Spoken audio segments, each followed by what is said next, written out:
Bonjour à tous, je suis Emma Amichia. Désormais, retrouvez-moi chaque lundi pour parler cinéma.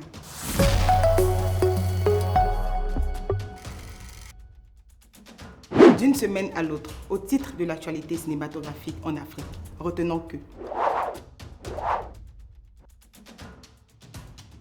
le festival Nollywood Week s'est tenu du 2 au 5 mai 2024 au Ciné Lalequin à Paris. Cette 11e édition avait pour ambition d'élargir l'audience de Nollywood tout en brisant la barrière des langues et en connectant les créateurs d'Afrique anglophone à ceux d'Afrique francophone. À l'issue de ces joutes, 90% des films sélectionnés ont obtenu une distribution et se retrouvent sur les plateformes de vidéo à la demande tels Netflix ou Amazon. Toujours au chapitre des festivals, retenez que Dakar et sa région abritent depuis le 26 avril dernier et ce jusqu'au 10 mai 2024 la 6e édition du festival Films, Femmes, Afrique. Ce sont 70 films qui sont à l'affiche dans le but de contribuer à la lutte pour l'égalité des droits entre hommes et femmes au Sénégal, avec pour thème urgence climatique et paix. Un fait divers a défrayé la chronique dans le monde du cinéma cette semaine écoulée. En effet, décerné au cinéaste malien Souleymane Cissé en ouverture de la 76e édition du renommé Festival de Cannes. Le carrosse d'or a été porté disparu. Ce trophée est considéré comme le triomphe d'une vie car il met en lumière la richesse et la vitalité du cinéma africain et souligne le talent incontestablement du récipiendaire. Et Souleymane Cissé est le deuxième Africain après le Sénégalais Sambé Ousmane à avoir reçu cette distinction.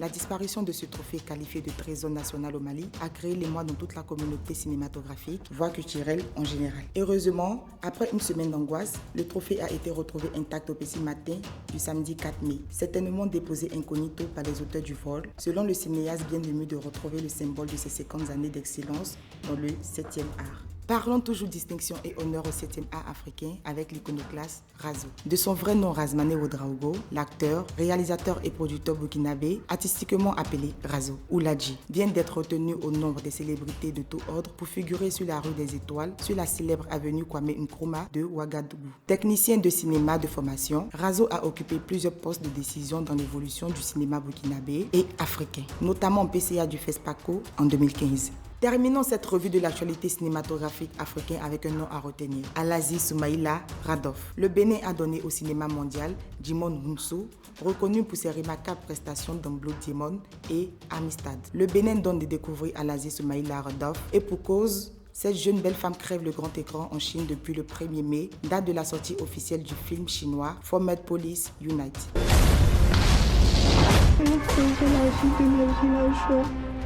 Quelqu'un doit se lever pour arrêter tout ça. Voici là-bas. Lucas! Everyone, to the mission of peacekeeping police.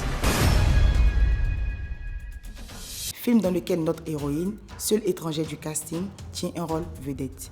Polyglotte et s'exprimant parfaitement en mandarin, notre héroïne est installée depuis une dizaine d'années dans ce pays de plus de 1,4 milliard d'habitants.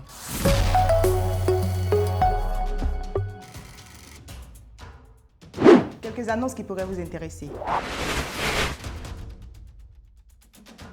Du 11 au 18 mai 2024 se tiendra à Kourigba au Maroc la 24e édition du Festival international du cinéma africain créé en 1977 par la Fédération des ciné-clubs de Kourigba. Le festival mettra en compétition pour cette édition 13 longs métrages et 14 courts-métrages provenant de 11 pays d'Afrique. Le producteur ivoirien Charlie Kodjo a décidé de donner vie au personnage du livre à succès Les Frasques de Binto de l'écrivain ivoirien Amadou Koné, un best-seller qui a marqué la vie de milliers, voire des millions d'adolescents ivoiriens de l'Afrique de l'Ouest francophone depuis les années 70, car au programme des livres scolaires. Le projet en développement est un scénario de Amongoz réalisé par Luc Niepa. Il en sortira un long métrage de 1h30 qui se veut proche des populations africaines. Les Frasques de Binto, c'est la vie d'un adolescent qui, faute d'autodiscipline, se retrouve confronté aux défis de la vie. Il doit laisser s'effondrer ses rêves et en vit les conséquences. Nous reviendrons sur l'événement. Vous êtes intéressé par l'actorat? Les inscriptions à l'atelier d'acteurs d'Abidjan se poursuivent jusqu'au 10 mai. Pour plus d'informations, joindre le +225 05 65 66 53 19 ou par email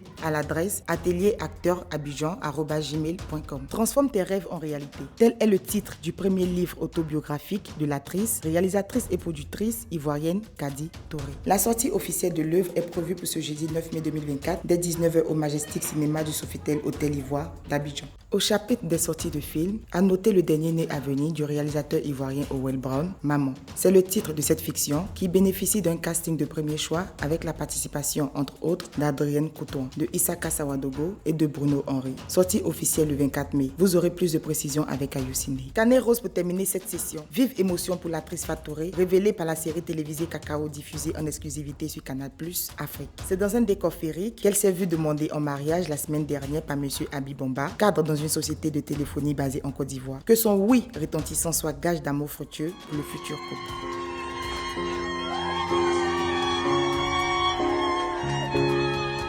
C'est sur cette note de gaieté que se termine ce premier numéro de l'Hebdo Ciné. J'espère vous retrouver lundi prochain pour parler encore cinéma. D'ici là, portez-vous bien. Et n'oubliez pas, c'est ensemble que nous relèverons le défi de l'émergence du 7e art africain.